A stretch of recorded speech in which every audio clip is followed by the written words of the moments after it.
qaar ka mid ah xildhibaanada baarlamaanka dowlad goboleedka Hirshabelle iyo bulshada ku dhaqan magaalada Jowhar ee caasimadda dowlad goboleedka Hirshabelle ayaa waxa ay siyaabooyin kala duwan uga hadleen hadaladii shalay ka soo yeeray Cali Cabdullaahi Cosoble oo ahaa in caasimadda dowlad goboleedka Hirshabelle uu ka dhigi doono magaalada Beledweyne ee xarunta gobolka Hiiraan isagoo sheegay madaxweynaha dhabta ee dowlad goboleedka Hirshabelle inuu asaga yahay xildhibaanada iyo bulshada ku dhaqan magaalada Jowhar ayaa waxa ay sheegeen in arintaasi ay tahay mid wax kama jiraan ah waa sida hadalka ay u dhigeen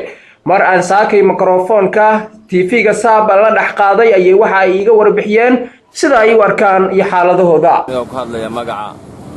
ururada bulshada rayidka ah Hirshabelle waxaan rabaa inaan baaq u diro dhammaan mas'uuliyiinta waxaan uga baaqayaa dhammaan cid kasta oo sheeganaysa mas'uuliyad in shacabkaas aan qalanqal la gelin mas'uuliyiinta qaarkoodna waxaan ugu digaynaa inay qalanqalka siyaasadeed ay ka ilaaliyaan Hirshabelle hadduu qofna uu yidhaahdo weli anaa madaxweynihii dalka gobolka ah qaybtii kalena ay tiraahdo anaga madax ah waxa waaye yani shacabka labada gobol yaan la isku horkeenin waxaan nasiib xumo abaaqad xumo ah yani madaxweynihii hore ee Hirshabelle inuu dhaho waxaan ka furanayaa xafiis maadaama gobolka Shabeellaha Dhexe aan ka soo raray caasimadda Hirshabelle oo Beledweyne u wareejinaya xafiis ayaan ka furanayaa Beledweyne aan ku shaqeynaya asigoona xil u haynin shacabka Hirshabelle waa taas waa nasiib darro madaxweynaha waxaan u sheegaynaa shalay madaxweynihii hore ayuu ahaa laakiin haddana waxaan ku sii xusi doonaa madaxweynihii hore ee Hirshabelle dhanka kale waxaa ka hadlay qaar ka mid ah xildhibaanada baarlamaanka dowlad goboleedka Hirshabelle oo iyagana fikradooda ka dhiibtay labadan gobol waxaa loo sameeyay dowlad goboleed baarlamaantari leh xukuumad leh shuruuc leh haddii Cali Cabdullaahi asaga sheegatiisu ay ku imaan karto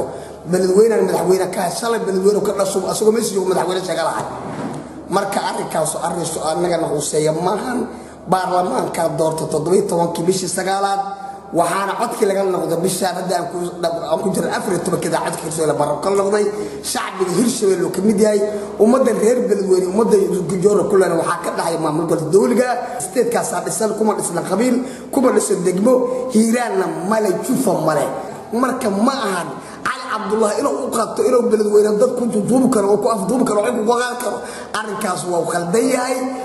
dimuqraadiyadda taqaan guddoonka dhaxaraac u baaqayna waa laga qaaday shacbiga Hirshabelle ka mid yahay saaki waxa la sheegay in xafiis oo ka furtay magaalada Beledweyne oo hadda kormeeraya xarumihii ciidamada iyo isbitaalada xafiiskaas wuxuu aniga artayda ka dhigaya maqaar basasha ugu gado doorasho ku yimid xildhibaanada rag baa la tartamay oo hooshii markii ay ku guuleysan waayeen tartiibka gogashooda ka laabtay asagana meeshaas gogoshiisu ku fidsaday gogoshii markuu fidsaday waxa xildhibaanadii dib u arkeen in Hirshabelle ay wax ka soconin